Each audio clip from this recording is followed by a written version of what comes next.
It's fine. Andivambiwe baba, andivambiwe, it's fine. Andivambiwe. Mangori bewe ni watu wadoko fana na maweni ngasi mbambe. Mandi hapo. So, somebody ndobona ka statement cha Makhadzi. Bereka dishuma. So, to very chipindula. Ndobona ka statement cha Makhadzi Rita D. Achiri una watu unazi recording debulu. Dzene dzikuzama uitori dzi unstabilize music wa venda. Obviously as music wa venda, but do you unstabilize Rita D entertainment ngantani ya dzi moves dzine yako dziita. Oziyambe suka interview yawe ya Capricorn FM. Ngori ndi mtu watawela mapungo ndadzipando zvigawe lo suru okay ukuitiani. So ndichiye ndaona kuti so revele ndizone because Master KG uka open mic. Zomba arali Makhadzi abva Rita D it's either ukojina open mic kana jina idzi dzimwe dzene still dzikudompa contract ene hangali next dzinonga vo universal vo galo and all those things ndidzone dzene hangali next cards zvino anga dumesa more but asale next so ni mapongo Makhadzi andiri oitia zvezo so Rita D zvine yakwamba zvone ndizvone kha heyo party yori utova na vathu vene va busy vakotodo kwasha relationship yawe na Makhadzi kana ano real music wa venda usayephana but timwe ndichori Makhadzi na mtu wawe Master KG vavo decide vo decide vakurenga goli vote kati vadzishowa off kati so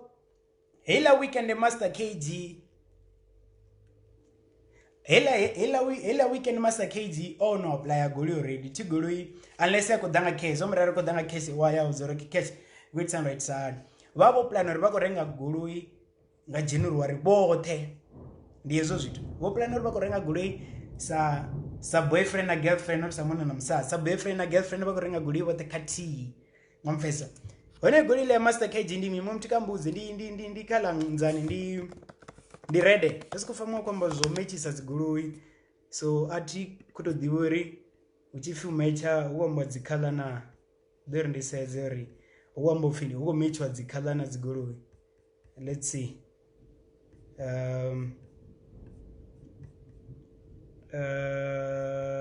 ati kuivona yes right okay zvamro planner vakurenga ready vote vamechisa sa boyfriends kana sa vafunani so zvoitia way ndizvone zvizoita rimini hadana pfudzungule zvidito ri Makhadzi abve Rita D akonorenga goloi asina mini taizo ndi red okay ndi red ke ndikuivona apa noni mani ndisumbedza so yeah ndikuivona ke apa noni ibvela kagara so hala tuko decide vote ri vakurenga goloi kati mara vangasirenge arali acheka Rita D because zvidetsa zvimwevo because zvidetsa zvimwevo zvingasichimbile because una milayo udo Sofia nina Audi nina kadibadela mara nisinayo nina Country lene tams ningapa Mizo mara ningokona mfesa uri kuditiani so vanhu vana zveri uri Makhadzi arenge goloi ukuthi vana furupfuru ukuthi vana manana na vhilili ukuthi yotanganana ngomfesa dziko tiyokuya mrawo badi so vele dzakuya Makhadzi adanana suzoima ungendira shango lothe la imela Makhadzi office nane ndi muimelo wa Makhadzi nazo ndikadimela Makhadzi toko ndikati ndibvisela kagala uri uitiani zvavudhi so Rita D na vuvi yawe nazvi yava kuita it's fun zvote ndizvona but mapungo aya akobva hanepo petuti uri halati vavo plano renga vote goli kati ende zvasingazikonadzera rani Makhadzi age acheka Rita D entertainment zvombori Master KG utioudza Makhadzi va discuss or no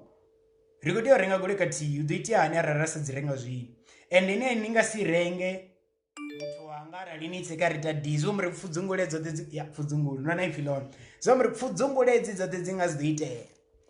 ndi apo free Makhadzi atomaone ende nomupfa Makhadzi achiri Master KG asingopangwa petu kamapungo because obviously ni munokuzamu itori mini zvisavona lori una open mic ngamrayo amapungo othe anoni zvisavona lori una dzimwe recording label zenza kuzama ngandara zose Makhadzi abvingange ayaka open mic kana ayaka dzipiyo but idea kulwane hawo yori Makhadzi arenge goloi but Rita when I said free Makhadzi because no two says in orenga glue or free orenga benze yawe ngono pesa chibabura chito penya lo tambali Mavhevhe are blind Mavhevhe are chodala renga malavelacha but ndiyani yamafungo tonomutsaze ndidobulisa piyo ari namutene kufori angopfa piyo anyi kambe ndiyadobuluse rivono riditsahani but otherwise mafungo ndeneyo Makhadzi asati waisana mafungo manji akototori abve karita di entertainment uri yakonorenga goloi na mutwawe dzifane. So that's why Makhadzi opens all delay because Master KG bomu the no goli ami ready idani jiye abona ndikasi delay man ndamendi jiye utoma none zingabanga mafungo feto rengeliyo hey Rita none zingabanga mafungo araradzi yakati so ara Makhadzi eja zvino do feel okay zomre since Makhadzi are free kamera nevasauka nabere vasauka nyivazvezvo since Makhadzi are free zvino wakunojia yawe yazvino na possibility dzori rengelwa nga Master KG muthu wawe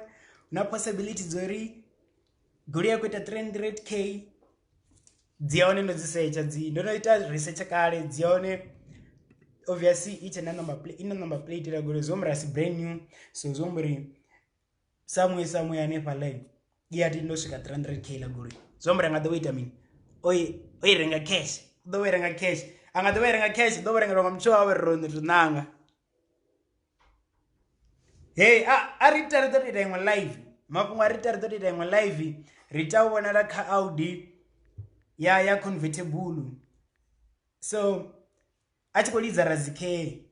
asikotototecheresa mumwe muthu na lutii akozama usumesoro vati hey ndina razike tereke kudiya nga ndira imonga endira so yeah so I feel uri matera ndikanidzisela Rita D ndasaukanya othoperera because chitotobvisa mafungo amuladza that's when I know ndikuni saukanya rone na vini yako mtumola maramba otho uri tomori mtango kwa Amazon ngori obviously ndototoma ndadzira pasi ndahumbula ngawo so mafungo ndeneyo atovana mamwe nilichela zvava lavoita zvisadhivulekani Mavhevhe akumovuya nilicha ava lavene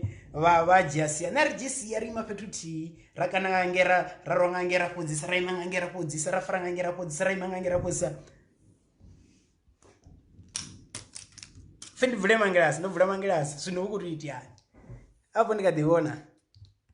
so yeah ritotangana ka episode idzawo maybe ngava